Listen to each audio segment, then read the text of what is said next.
Kung napanood yung latest na vlog ko, no, sinabi ko doon na bukod sa may printing, ang isa sa mga pinagkakitaan ko sa online is tinatawag na affiliate marketing. Kung i-research nyo guys kung ano ba ang affiliate marketing, ito ba yung nagpo-promote ka ng iba't ibang product. Tapos kapag may bumili doon sa may link na ginawa mo, ay meron kang commission doon. So pakita ko sa inyo guys yung ilan sa mga kinita ko sa pamamagitan ng affiliate marketing. May 10, so ito yung withdraw ko, 4,488. Tapos nung May 7 naman is 3,185. So yan, makikita nyo ang dami ko na na-withdraw.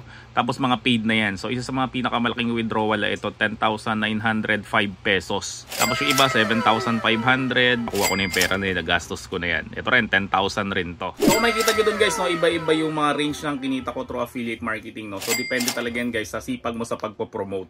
So minsan, kumikita ako ng 15K per month. Minsan naman 20K per month. Ang pinakamalaki siguro yung kinita sa isang buwan is 39,000 pesos. So kung gusto nyo malaman kung paano mo maging affiliate marketer, so maglalagay ako ng link sa may description section ng video na to. At maglalagay rin ako ng link kung saan ka pwede mag-sign up para sigurado ka na legit na website yung na-sign upan mo. Any item dyan sa may bahay mo, yung mga nabili mo na dati, no, pwede mong i-feature yon, pwede mong i-video yon, tapos sasabihin mo lang na kung saan mo to nabili, maglalagay ako ng link sa may description section ng video na to.